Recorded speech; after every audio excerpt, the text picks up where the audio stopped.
Good afternoon, everyone. Welcome to the latest episode of our podcast, Under the Hood, Driven by Detail. I am Sean McKeown. I'm joined by Keith Lenihan, Lar Poole and JP Darcy.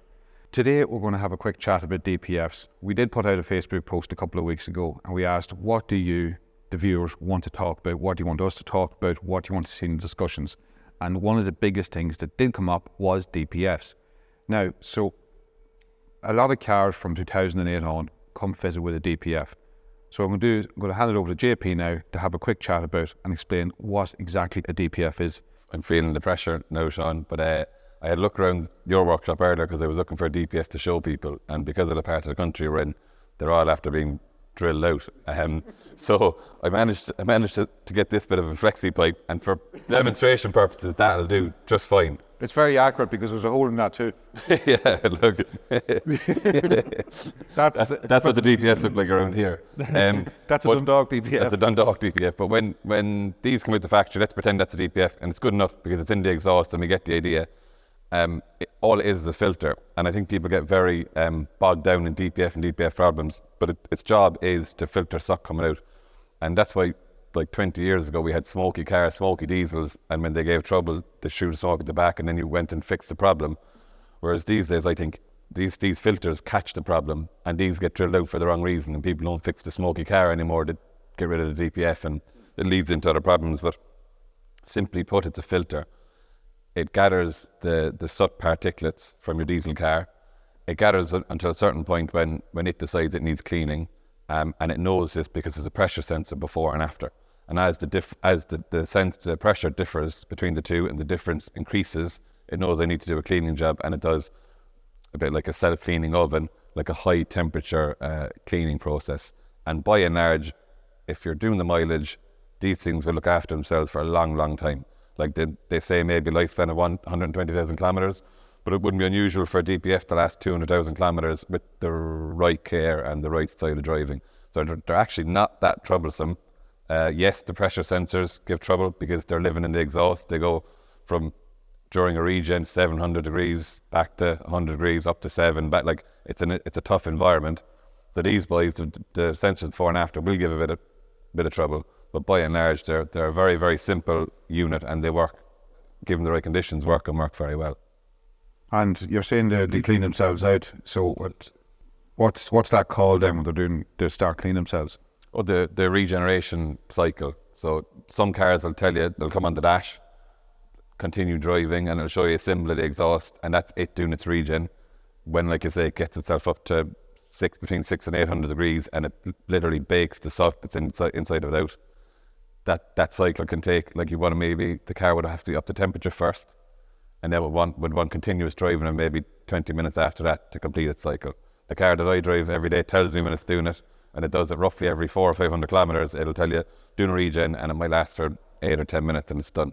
Lar, to see what triggers these regens? As JP was saying there, once the management system starts detecting there's a load, or the DPF is starting to block up, it would then trigger to try clean, as JP says, clean itself out. It would then go through a phase of dynamic regenerating, as JP says, on the road there, as you're driving, temperature should come up and the DPF should clean itself out. If the car can't achieve that dynamic regeneration, it will go into a stage of active regeneration, where it will increase the fuel, it will turn off the EGR, and it will increase your turbo boost, and will fire up your glow plugs. So just for a DPF to function right, there's so many other factors that have to work right. And as JP was saying there, resolving the problem is not cleaning the DPF, and the DPF is very seldom the problem. Some cars there is the problem. DPFs are known to crack and break internally, but majority, the problems of DPF is really more upstream. You know, is the glow plugs working? Are the injectors cleaning? Injectors are so vital, and people often overlook them. Is there a spray pattern still as it was when the injector is new? You know, a leak injector or a dirt injector won't atomize the fuel properly. So then that'll be not burned properly. Then that's driving up more particulates, coming into the exhaust, which is going to block up your DPF quicker. The car, as I said, the car will try to clean the DPF as long as you're driving in a condition that can happen. So if you're driving on a motorway, it will go into that the active regeneration, and it will increase your turbo, I said, for your glow plugs, close off your EGR, and then try to clean itself out. If that doesn't work, you're then going to be left in no alternative but to go for a forced regeneration. And that's where you need your mechanic or your garage to intervene, and they use some sort of diagnostic platform then to try force regeneration. Yeah, so there's so many different variants of how different, every manufacturer sort of has their own way of doing it, don't they? Some of them use a fifth injector, some of them use, it's not just one. No, it's not just one size fits all, no. Yeah, fifth injector. But majority of them are going to use more fuel. Yeah. And that ultimately, more and more fuel. And that's really the more fueling creates bigger problems. And especially the car doesn't know that you're going to turn it off in 3 seconds time. It knows it needs to clean out the exhaust, and it's going to go into this stage of active regeneration. You turn the car off, that fuel's not going to get burned. It's going to then make its way into the cylinder, and you're going to start diluting your oil, and then that's when the trouble starts hitting, Yeah, so, and what's caused the block to a lot of the thing, people, there's so much going on, and it's a hard topic to talk about DPS, because we could just bounce off and chat here for about 4 hours. It's really, if you want to go to a pub and have a few pints and talk about DPFs, that's it, that's your night's crack sword. One of the biggest things that blocks them is not driving the car in which it was designed, the manner it was designed. You have to remember, go back to where DPFs were actually originally, why they're constructed. So firstly, they're designed to collect the large soot particles when you're driving around cities in Europe. You have to remember all the cars that we have in Ireland, they're not designed for Irish roads. Ireland has always been classified as extreme driving conditions, or is it erroneous? Arduous driving conditions, according to Land Rover. Ireland is not, no part of it comes under the normal driving conditions. Maybe between two stretches on the M7 maybe, but that's about the height of it. So what happens is your DPF designed to when you're driving from, say, Antwerp to Eindhoven. So you're driving around Antwerp, and next thing all of a sudden you're working in Eindhoven, and you're driving across Europe, and between the two cities, the car recognises we're full temperature now, we're at a nice cruising temperature. That's going to either passive regen, or as Lars says, forced regen, or dynamic regen. Passive is where it just happens to self through heat, whereas then the dynamic occurs when it can't do it passively, and then the shit hits the fan, then you're into your forced regen, you're going to the garage. But what causes the thing to block is a couple of different things. One, if you're just driving around and around the town the whole time, short city runs, and you're not actually allowing the car to finish, as Lara correctly said there, the car doesn't know if you're going on the motorway or if you're just about to pull up at your house. And a lot of people will see, especially in the likes of the Land Cruisers, JP said, it shows you in the dash. I know in mine, it usually waits. I could drive from Dublin to Dundalk, but about 2 minutes from the house, it decides, let's go into a regen. And really it's telling you, is don't switch this off in the middle of a regen, because your exhaust is going to be about 600 degrees plus. You have to remember, folks, aluminium melts at around 600 odd to 660 degrees. So the temperatures this DPF gets up to is borderline melting your bloody engine. So it's a very careful process where you shouldn't really switch it off. Now in a Volkswagen, there's no warning, there's no light. It's just a case of you'll find it's idling at 1000 RPM. But there's so many things that need to be met to get the car to a state where it can actually clean its DPF. It must be up to operating temperatures. As you said, there's so much criteria. For start, everything in the system must be working. And there's a lot in the system. As JP said, you have a lot of stuff goes on in our pipe there. There's a lot of sensors. There's a lot of temperature sensors. Coolant fans. Yeah. Coolant fan has to work. The duct on the front grille to let air in, that has to work. Yeah. That has to work. So even though the DPF's blocked, and from a client's point of view, all they see is a light on the dash, and the DPF is blocked again. Why is it blocking? Is it blocking from poor service, poor, let's say they're not going to say poor or the wrong driving style, but the environment that's operating in, is it the wrong car for the client who's driving it? Is it the woman or the man, for that one, who just does short journeys to the shop and back? Well, then obviously the diesel is the wrong car. Yeah. A lot of it boils down to the wrong car, the isn't wrong it? car, yeah. But also what I've started studying lately is the oil, and the wrong oils are used. So if it has a DPF, they do want low sulfur oils. Sulfur does actually block up the DPF prematurely. So low sulfur oils is paramount for you when you have a DPF. And fuels, and fuel is a huge problem because we don't traditionally normally get a good fuel in Ireland, a really high quality fuel.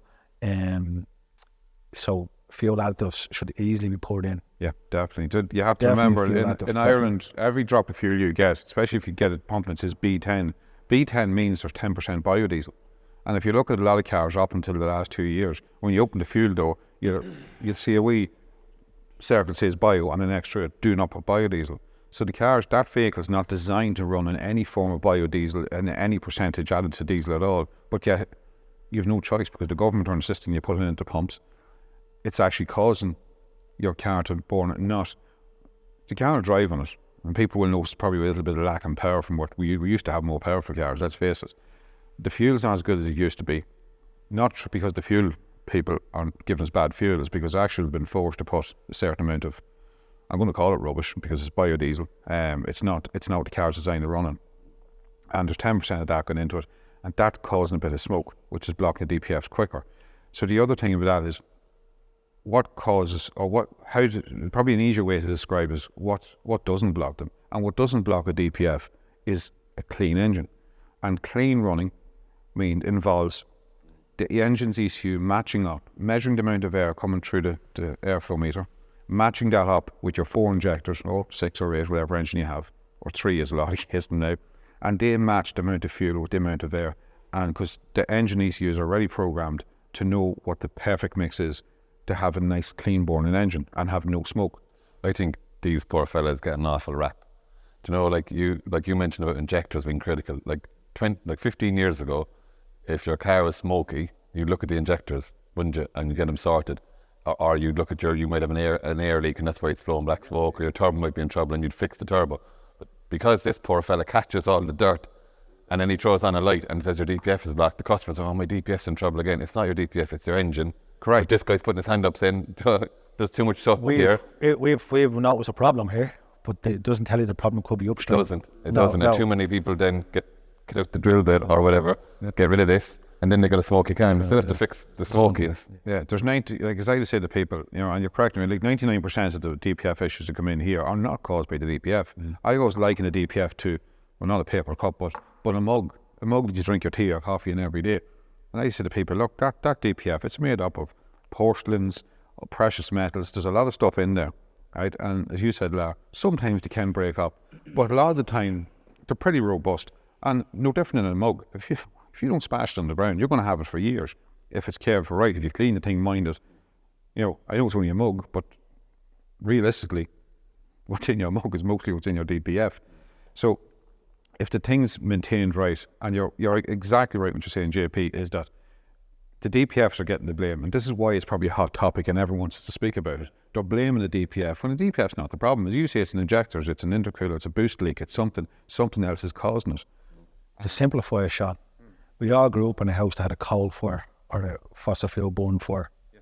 Once a year, if you were looking to have chimney rods or you got a chimney cleaner in, you put a black bag up the chimney, put the rods up, take all the soot down, catch it in the bag, throw it over the shoulder and put it in the bin. That was the DPF man. That's the DPF man. The Yes, DPF is the bag. Exactly the same thing, yeah. So that's a very good analogy. The bag is caught the soot. Yeah. Is the bag faulty? No, it's not. Suits how it will be. Is the bag faulty? No, it's not. The chimney's not faulty either. You've just been burning dirty fuel. You're burning fossil fuels. And it's carbon. Carbon, correct. Yeah. And these things, I think, are great. Definitely from a scientific point of view, from a health benefit point of view, these things are a great additive to the car, and are around since 1959. Do you know what? But what you just said in a health benefit, and that's where opinions can differ, and it's a great topic of conversation as regards why right. So the idea of them is catch suit, because people say, or the powers that be reckon that this suit will come in and people were breathing in and it'll cause an asthma and whatnot. But what the people don't realise, is the actual, when a vehicle is in a regen state, the actual soot that comes out of a regen that gets through the DPF is that small. It can actually be, it goes into the port in your lungs, in your body. So if you're walking around a town, minding your own business, and there's cars driving around doing a regen, trying to regen, because you can't regen around the town, and you've cars trying to regen around you, they're actually putting out particles so small that are going into you and actually worse for you than if there was no DPF. But their design is good, because their design is to only do that when they're out in the motorway and not in the highly pedestrianised parts of the city. This is the flaw. They're designed to do it in the motorway. Yeah. They don't get it. They don't. Yeah. The car doesn't know. Yeah. And to me, if the system was linked in with a GPS that says don't regen when you're in a built-up area, then I'd be happy with them and say fair enough. But look, the problem then, and that leads us on, Keith, I want to talk to you because you have a twofold workshop where you actually sell cars. You're telling us the last time that you have over 50 cars in stock at any given time. You have 5 men on your floor. You're going to see, you not only deal with, like the three of us, where it's all customers coming in with just repairs, you're dealing with sales customers. And the thing about sales customers, and I find this myself, we are breaking into the sales a wee bit. There's always that level of care that car is going to come back to you. So you're going to see the car that you put out in the first place. Yeah. So you're going to have probably more experience with dealing with customers on a wider range of issues than you. That comes back to qualifying the customer and knowing what their obviously driving style is going to be. Because there's no point in selling them a diesel car that, if they're driving around the city, there's no point in selling them the car, because they're just going to come back and wreck my head, it'll wreck their head. And so again, coming back to qualifying the customer. But yeah, so we get a lot of DPF inquiry, and I've spent a lot of time looking at them, learning them and all that sort of stuff. And I think it's I think one of the most important things is how you explain it to the customer. So when a customer comes in, they don't know all this information, and I know, like, you get a lot of mechanics that know a DPF probably better than me and most of us at the table here, but how they relay that information to the customer, I find, is the problem. So the customer comes in and they don't actually have a proper understanding of where the issue is. So the way I'd explain it to my customers is I always use it as a bin, right? So it's a bin. So if you have a bin that size, it'll hold that amount of rubbish, right? If you have a bin that size, it'll hold half the amount of rubbish. And all of a sudden the customer will get a real understanding of it. And then, as you explain, obviously you mentioned earlier about the efficiency of the DPF as it gets older. So a DPF with 80,000 kilometres on it is far more efficient than a DPF with 180,000 kilometres on it. So if you have a DPF with 80,000 kilometres on it, the degradation in it is going to be less, so it's not holding as much ash content. So therefore it can hold more, and it has to regenerate less. When you get up to the 180,000 kilometre mark, the ash degradation is more in it, so it has to regen more, and it puts more pressure on EGR valves, glow plugs, and all that sort of stuff. Sure. Your bin's half full before you start. Exactly. Yeah. And I think when it's the bin. What you're saying here, the older the car is, the smaller the bin. Yeah, you still have your same size bin, but when you're emptying it out, there's a load of stuff stuck in it. Yeah. Yeah. So that's I get what you're saying. Yeah, that's a really good way of putting it. But if you look, and I can touch on a different point now with like aftermarket DPFs, right? The Nissan, anyone that knows me knows we do a lot of Nissan Qashqais. We've sold over 100. We've probably sold 150, maybe 200 of them since we've opened over the 10-year period, and we've seen them with an aftermarket DPF. Now, if you look at a DPF that comes factory in a Qashqai, it's probably 8 inches wide, right? You get an aftermarket one. It's very easy to pull out, isn't it? And hope, but anyway.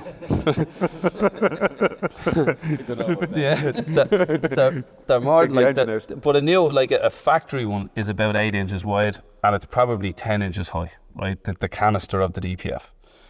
The aftermarket ones that we've seen will be 5 inches wide and 8 inches high. So when you explain it to the customer, you're coming back to the bin. You buy a bin at that height, it will hold that amount of rubbish. Yeah. You buy a bin that's that height, it will hold half the amount of rubbish. And that means it has to regen. Do you know what I mean? Twice the amount. Again, everything else under load. So your glow plugs are working more, your EGR valve is working more, your injectors are under more pressure. And then obviously your driving style. So if it needs to regen more and you're not getting on motorway trips, you're obviously going to be, you're blocking your DPF. Yeah. So yeah, like this, I think That's kind of false economy then, isn't it? Yeah, and then the other point that we've seen loads of times, like the Volkswagens have 3 and 4 temperature sensors on them. You were talking earlier, JP, about how they work with pressure sensors and temperature sensors, and some DPF systems are far more complex than others. And the Volkswagen one with the 3 and 4 temperature sensors, we've had examples of it whereby you diagnose a customer, it needs a temperature sensor. You replace it, I think they're in around 280 to 300 quid a pop for the part. And then you replace the part. You have to bear in mind, them 3 or 4 sensors in the exhaust, they all started off life on the same day. Yeah. So it's like injectors. You replace one injector, normally you see one go shortly after, or, we've all been there.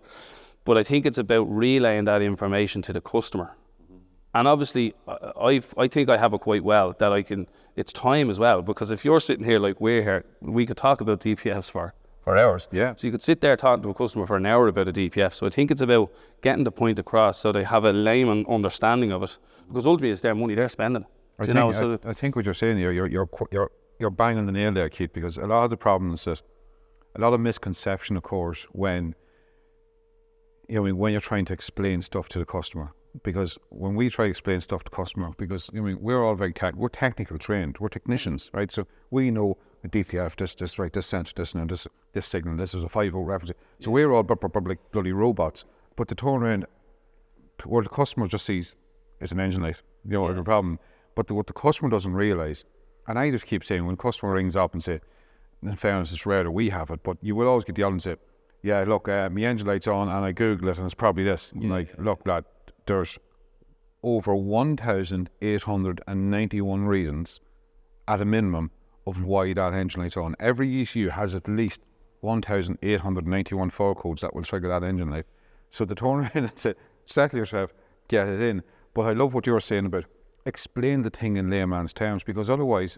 And I don't think you can explain it any easier than the... No, that's really good, if you have a big bin and you have a bin half the size, it's but I think coming back to my sensor point that I was saying there, that we've had people come into us from other garages, and your man the other garage hasn't done anything wrong. They've repaired the fault, right? But they just haven't. The 3 temperature sensors are a perfect example, whereby the previous garage has repaired the temperature sensor. The light has gone off for 3 months, and then they end up in us, right? And we look at it and you go, you need an exhaust temperature sensor. And then the customer's gone, but sure, I only got a fella to do that 3 months ago. And then when you look at it, your man has replaced the sensor. He has done the job right. He just didn't explain it to the customer. And this is what, it's so important to say. Now, you have 3 sensors here. The likelihood is, and there's a good probability, that this light could come back on. And if it does, and it's a fault of a temperature sensor, you have 2 other ones. We're only replacing 1 here. Do you know what I mean? Spot on, and then the customer, when they see the light, it changes the interaction. They're like, that's probably the other sensor. Because the customer sees engine management light, and they like airflow meters, injectors, EGR valves. There's a litany of faults that can go wrong. Like the Volkswagen EGRs, we all know about them. So you could have fixed the DPF issue for a customer, and an EGR valve fault could come back on. And then it's the same. So I think it's paramount that you get the point across to the customer, because cars are not the same. Let's call it a spade. Cars are not the same as they were 15 years ago. And I find from my customers that, sometimes they come in and they'd be shocked, because a temperature sensor, a regen, when you do a regen, to do the service correctly, you have to do an oil change. Yeah, because your oil's diluted. So now your regeneration, and more than likely the DPF has come in and it's gone beyond, so you have to put some sort of an additive in to get the levels down below where it needs to be to go carry out the regen. Then, as I said, so you're at that, so you're whatever amount of money for that, then you have a full oil and filter change. And if it was a temperature sensor that's causing the issue, you're not seeing €1,000 spent there, lads.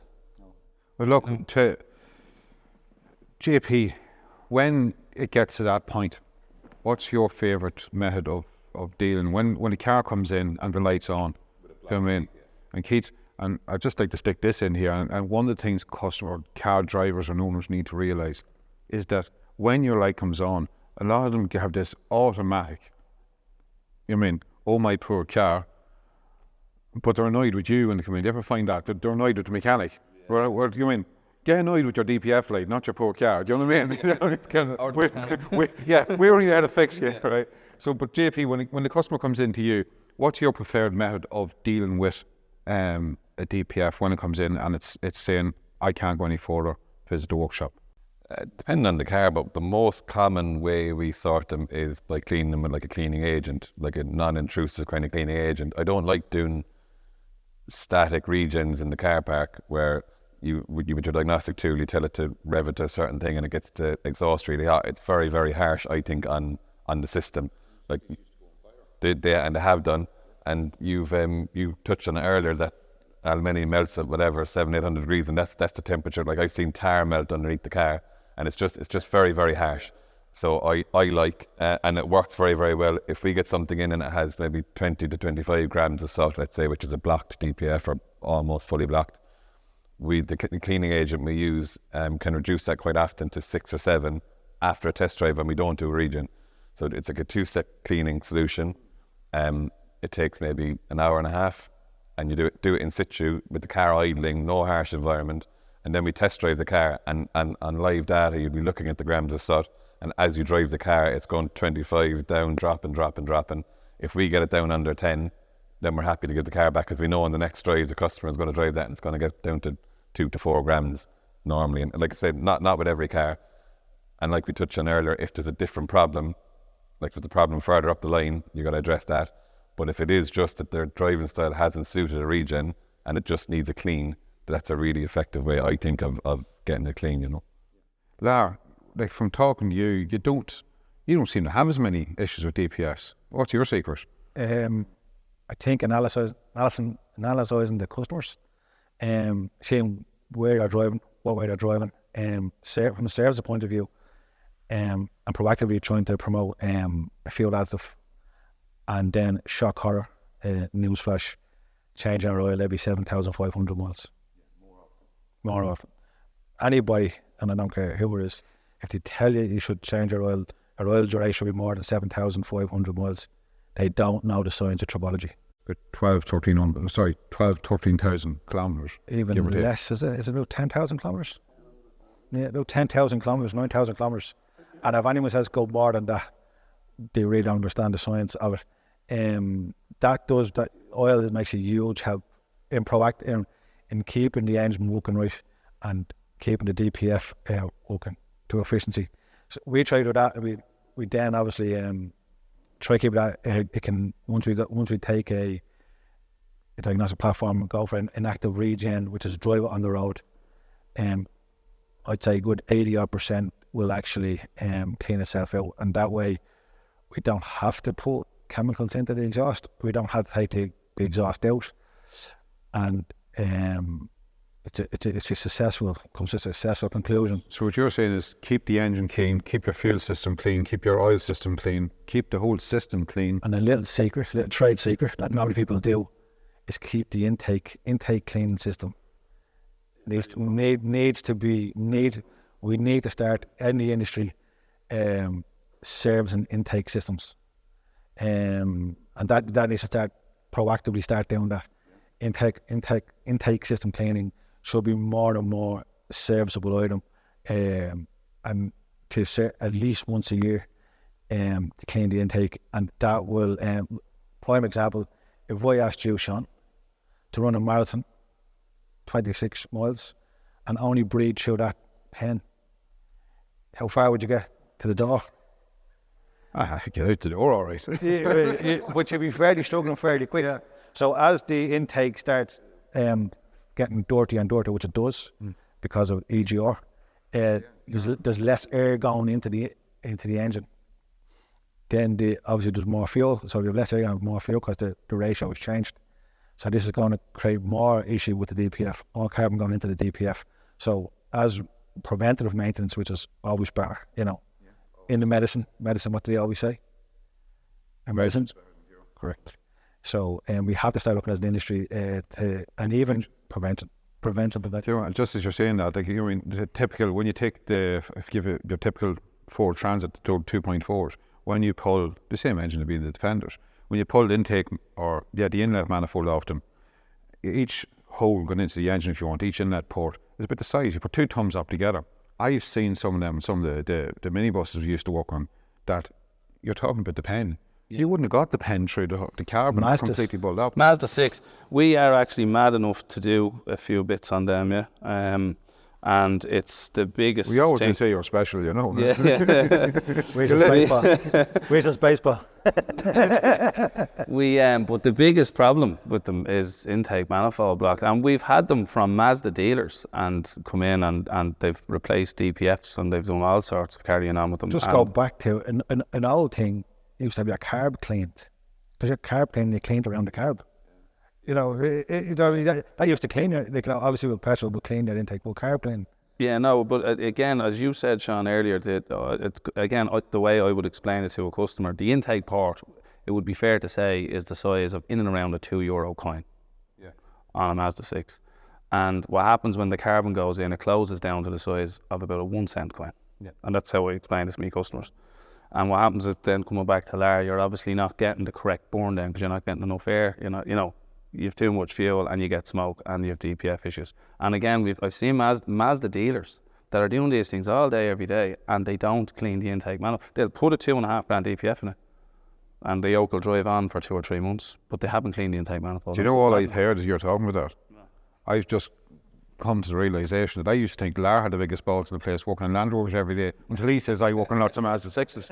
You know, you know, get the trophy of having. They're actually, lads, and I'll say it, and everyone, like, I'm going to get slated for this, but the Mazda 6 2.2 diesel is not a bad engine once it is serviced correctly. No, hold on, Sean. Sean, Keith is using the right term. No, he's using the right term. Every vehicle is served correct, and shock horror, the dealer service, and I don't mean that to any dealer, but the dealer service is minimum standard. It's a minimum. It's not the maximum standard. Yeah. It's the minimum to make it as cheap as for you to own a vehicle in a set period of time. Sell it. That's a brilliant point, because you're saying about quantifying people and selling cars, but as you just said, Lara, the manufacturer, a really good example of this, right, is the Volkswagen Group Skoda. Yeah. So up until recently, DSG servicing was 50,000 kilometres or 30,000 miles. Right, and that was it. Yeah. Right, you had to service your gearbox. Now, all of a sudden, recently, I think only this year, with the same gearbox and the same oil, because a lot of people give them out, oh, you never told me this, you never knew the gearbox to shut itself because you sold me a car and you didn't tell me it needed service every 50,000 kilometres. The new service interval on the same box with the same oil is 120,000 kilometres. So what does that tell you? The manufacturers are just they don't want. People were saying, oh, I'm not buying the DSG because it needs too much money spent on it to maintain it. Whereas the likes of, exactly what you just said there, they're giving you a minimum. This is the minimum you need to keep your warranty. Who pushes the manufacturers into? Who bullies the manufacturers into that? It's the customers. No. Well, which customers? Which buyer? The buyer's going to say, I'm not going to buy that. Well, they're the biggest. Yeah, it is, but you see, when you're the AdBlue was a big thing when it was not. We're not going to go into AdBlue, but when AdBlue was introduced into cars, right? So there was fleet companies buying Volkswagen Crafters, and fleet companies, when they're buying however many vans, they'd look at it from a fuel economy point of view and go, bang, yeah, that's the one, we're going to save X amount of money. But they didn't actually factor in the AdBlue, the cost of AdBlue and having it in it as well. So, but it is, it's fleet companies, and it is, and servicing on that DSG gearbox at 120. That's where the long life. That's where the origins of this long life service. And I say to you again, if anybody is going more than 7,500 miles for an oil change, is ludicrous. Yeah. Right, Keith. What is your preferred way of dealing with DPFs? Yeah, I was over talking to a friend of mine, Dave, there yesterday, and he actually he showed me his method, and I just said I'd bring it to show everyone. And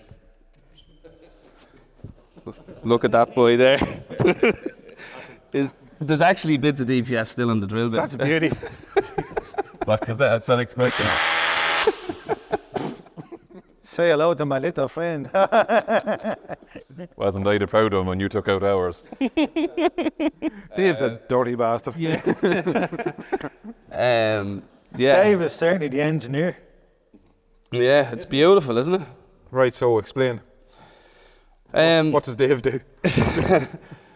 So obviously, with the cost of some DPFs and cars being that little bit older, it's an uneconomical repair to replace the DPF basically. And you can go down the rabbit hole replacing sensors and all sorts of other bits, and you can be 600 or 700 quid in and be no further on because the DPF is end of life.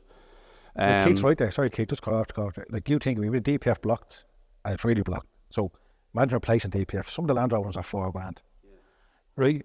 Has the injectors failed? Probably have, because they actually do fail quite a bit. And really, an injector's life is about 100,000 kilometres, believe it or not. So there's 4 injectors. What is an injector? 500 quid. 500 quid. There's $2,000, $6,000 straight away. Some people like to put in a pressure sensor just for good measure. Could be up to 250 for an original one. Now we're starting to see. It's an uneconomical Now it's repair. coming $7,000, and then plus the labour. So it writes the car off. If you go that way. Yeah. You've written the So car then you off. take this boy out. Then Keith's pal Dave, the engineer, comes along, Ding, ding, ding, ding, ding. and you say goodbye to your problem. Yeah. But the downside being, you haven't fixed the cause. You've only fixed something, and you've made the car illegal, and you've broken European law. No, not necessarily, because we chatted about Robert in our last podcast, because remember he was telling us you can actually, not in Ireland, but in Europe, you can actually, sorry, I'm jumping the gun here, probably the best thing to explain what actually happens when Dave's drill bit comes along. So what's going on there is, as lads just spoke about, is when your DPF is blocked, as Larger said, on the likes of a Land Rover, you can spend up, you wouldn't see €10,000 fixing a DPF. I know with Toyotas, anytime the boys go up to the local Toyota garage, sorry, not with customers go up to the local Toyota garage, they'll land down here afterwards going, I've just been quoted $3,000 for a new DPF. And they're shocked. And I'm like, well, yeah, that's the price to them. I think, what else can I do? So you can always ring Dave, and when the car, see, and the problem is a lot of these cars, they give it 2010 hours, right? And they're a classic one for giving trouble, 1.4 D4D. They give loads of trouble with DPFs. They only last so long. We spoke about ash content and different things and bins. Yeah. And so basically the bin's full, and it's when you turn upside down, it ain't getting emptied. Yeah. So it's either put a new one in it. Now there's always the option of taking it out and getting cleaned. That's an option, but you have to remember when I made the comment when you talk about cash cases, it's easy to get to Keith, isn't it? Yeah, but you can be sent down a rabbit hole with that there. We had one recently that we got the flow readings before and after, and I was told it was okay. It was actually on a Hyundai Tucson, and it was a sales warranty one as well. Yeah, beautiful. Yeah, no, it was actually $2,500 to put the yoke right. Yeah, it is what it was. The car was too fresh to get Dave out. So it just, yeah, I had to be done right. You could just see Dave driving up and down past the garage in a van. It was too fresh. The car was too fresh, so we just didn't. But the long and the short of it, we had that DPF out, an animal of a job, subframe down, DPF out, yeah. Flow report before and after, and the flow report said that the DPF was bang on. Yeah. Put it back in, customer went out in it, no more than a week later, back in, light on. Yeah. We put a brand new DPF into it there. Jesus, it's gone now 6 or 8 weeks and no issue. But the problem with a lot of people don't realise, again, as you just said, when you turn around and take the DPF, some people say, I need my DPF cleaned. And the first thing I'd say to them when they ring and want the DPF cleaned is, hang on a minute, you don't need it. Yeah, you might need it cleaned. But if you clean it and don't actually fix what caused the block in the first place, you're no further on.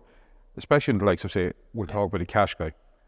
God forbid one of the bloody bolts snap off when you're doing it, right? So all of a sudden then, if a bolt snaps off, then you're taking the bloody engine in, right?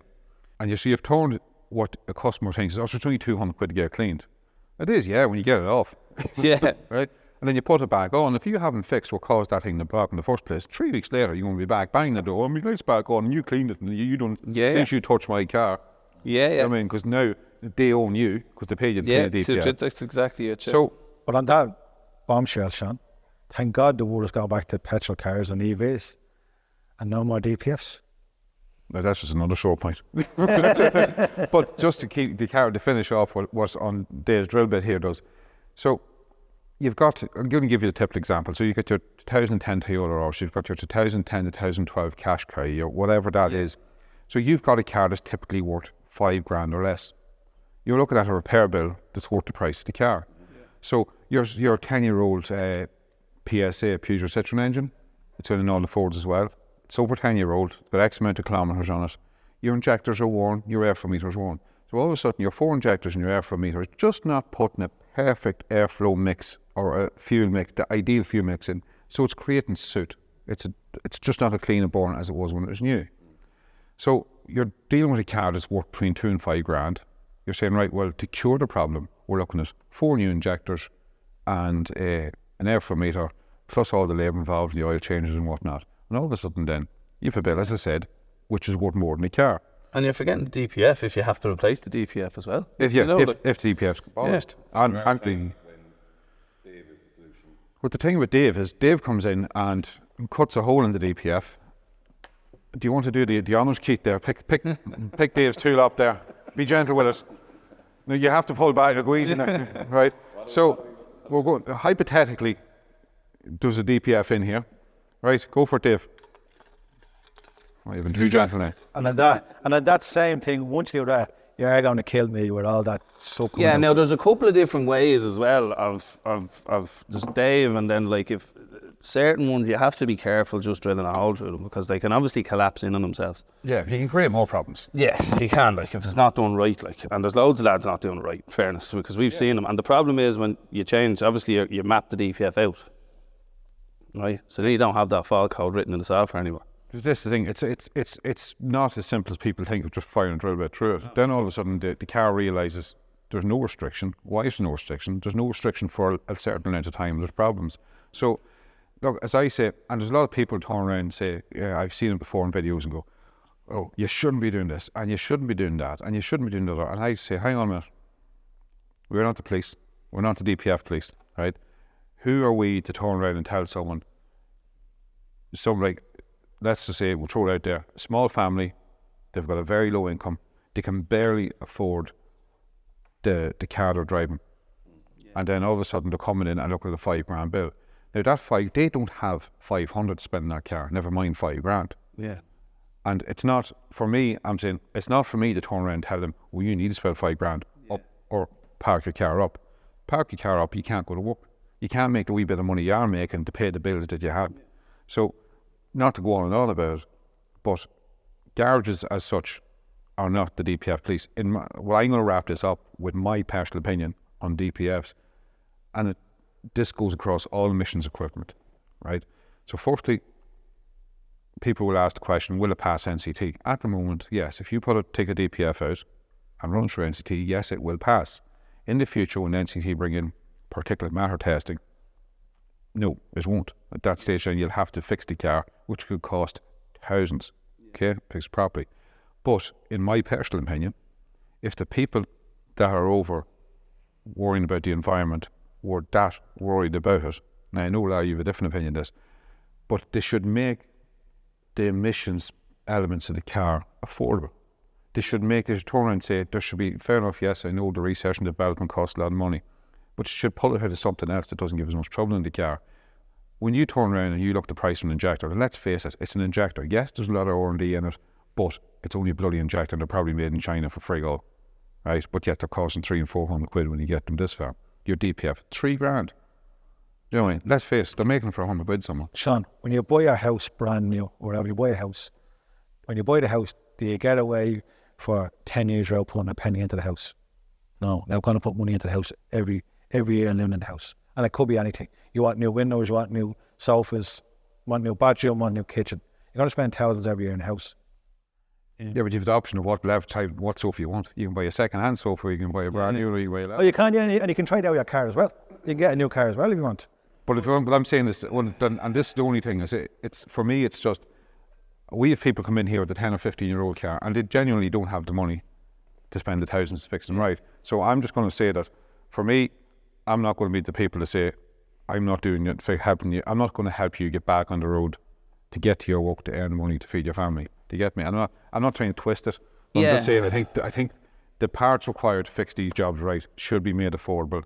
If the people that are worried about the environment are that worried about it, they should lobby a different angle if you want. Can I just say, Sean, that I think, like, you have a lot of loyal customers, as we all do, and obviously if Dave is going to come out, right, personally, I won't do it unless the DPF is completely gone. Right? I know I've diagnosed it, and that's it. It's not. Well, you're not doing it. You've given the customer. Yeah.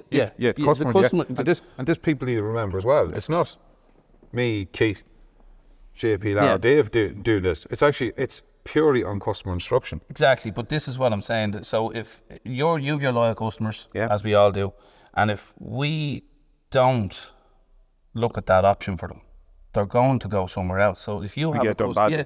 and get it done badly. So if you have a customer that in your 2012 Nissan Qashqai, and you're telling them that it's $3.5 or $4 to repair their car, the likelihood is they're not going to spend it. They're going to go down the road and get it done, and then the customer that you've minded and looked after for 3, 4, 5 You years. just let a cowboy out. Yeah, now they look at it and they go, well, hold on a minute, Johnny, Dave down the road is after doing this repair for me for a third, a quarter, a fifth of the price.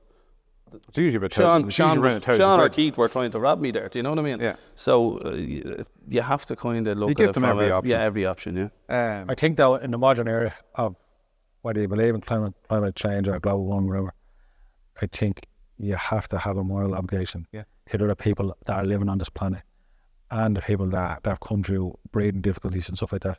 And well, I don't agree with the Green Party, and I'm stoked against the Green Party from a political point of view.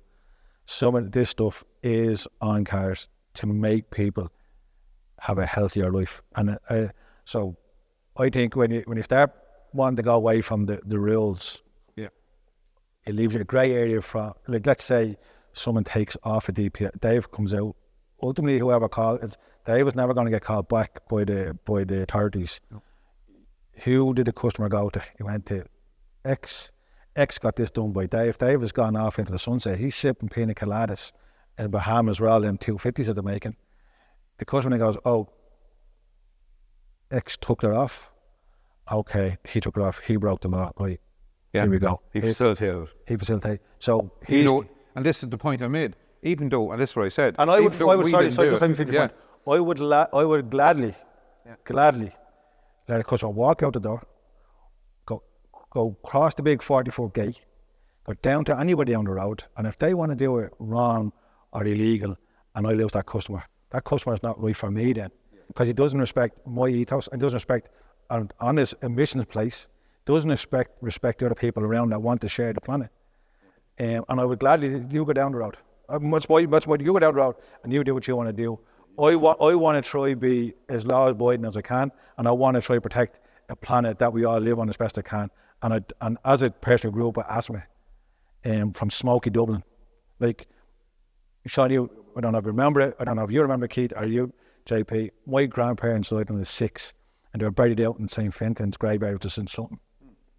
Every Sunday, I used to go out to the graveyard with my mum. And a tree, I know this is good, it's only in the 80s, but a tree used to go up the Hout Head, like on the bus. There's a tree. And you'd look over the Bay of Dublin, and all you see is a smog. I don't remember. You wouldn't know that, but you'll just see a smog.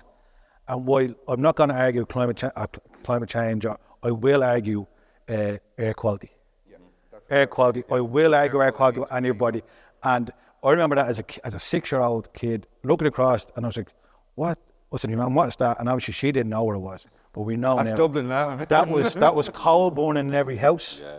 That was engines running on leaded fuel. Yeah.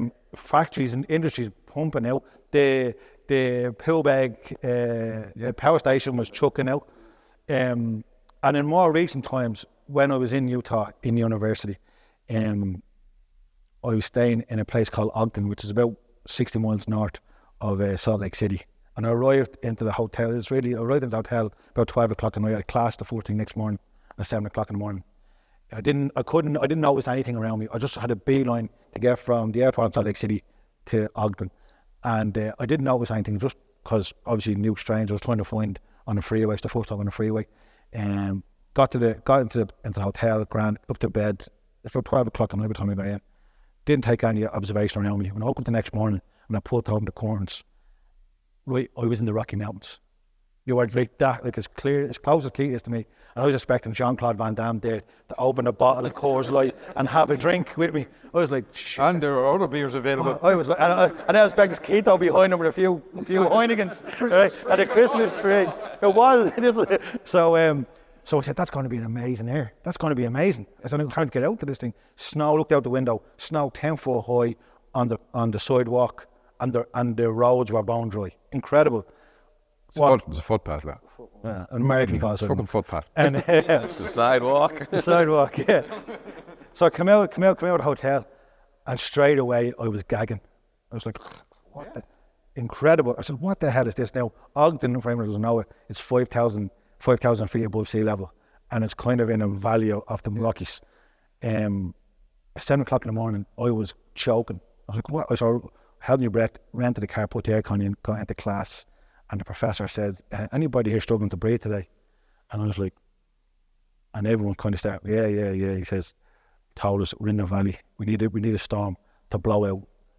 I get you, I know what you're saying. So it's To get a blowout of okay. So air quality is massive. is massive, and I have experienced it on a number of occasions, and that's why I say when you start going away from the law of the rules that's set out by people that are trying to protect the planet and protect our health, I think you're going into a very grey area that could lead you in the wrong path.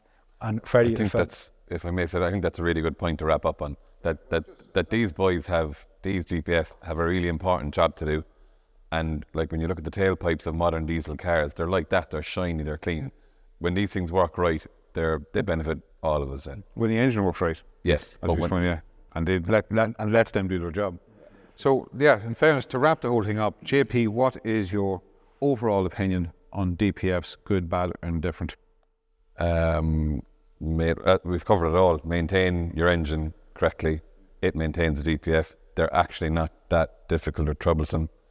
When we were talking about covering this subject, I was thinking my pet peeve or one of my hates about these is when a customer says to me, and I drove the shit out of the car for 2 hours and it's lights still on. Like, stop, please stop. Like this thing of driving in third gear at 5,000 revs doesn't clean the DPF.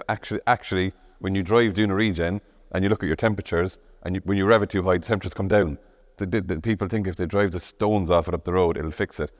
You could have something like an aircon pressure sensor gone, and no matter how you drive that car, or how long you drive it, or how high you rev it, it's not going to clean it. So like a bit of understanding around it is important. But ultimately, they need to work well. They're not very difficult to diagnose, and not very difficult to repair if kind of diagnosed correctly. Yeah.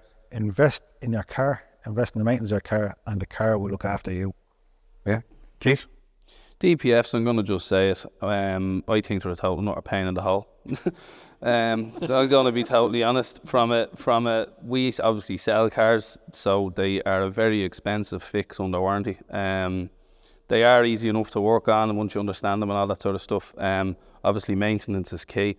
But if we buy in a car that's, it might have a great service history, but I don't know the maintenance on the DPF, and the yoke goes out 2 weeks later, lights on. So in my opinion, I'm going to side with one. Think they're a pain in the hole. Yeah. So you're going to take that home and sleep with that tonight? I might bring Dave home with me, yeah.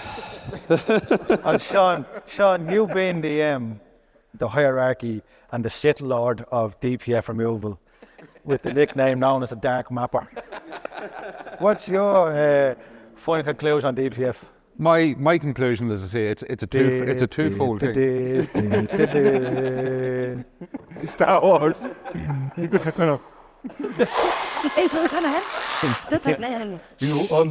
underestimate the power of the dark side and the force. Of Dave. You have no idea what 5 amps pushed by 18 volts pushed by 5 amps does to a DPF. Stick it on hammer and it's a dab hand. No, it's already on hammer. So it's a twofold thing. One, I firmly believe that there's a complete lack of education out there of what car people should drive. They shouldn't be buying diesels, full stop. And look, don't get me wrong, both my cars are diesels, but I'm going to Dublin today. You just come from Cork. Yeah. So we're doing the miles. But there's not too many people miseducated, missold their cars. And the other flip side of that argument, as I stand by, I'm not the DPF police. Yeah. It's not. I am here to help people keep them on the road. And I am a mechanic. I'm a technician. I'm actually, since last year. I'm actually an engineer of some description. And so I know what I'm talking about, no different than the four of us. We all know what we're talking about this. We know the ins and outs of it. But I do believe that in the future, people are going to have to go to petrol hybrid or EV, as you just said. And it is what it is. So look, again, as I say, we could rattle on this for hours, but hopefully those people watching this take something out of it. Look, I would like to thank JP for coming up the whole way up again from Cork to film here in Dundalk. Lar, as always, valuable knowledge. Keith, thanks for bringing Dave, and go gentle on him. Dave's not mine now, though. I only got to lend that. Well, I hope you wash it before you leave it back. Sure you use protection. So, I'm Sean McKeown, and thanks very much for watching this episode, and hopefully until the next time, have a good one.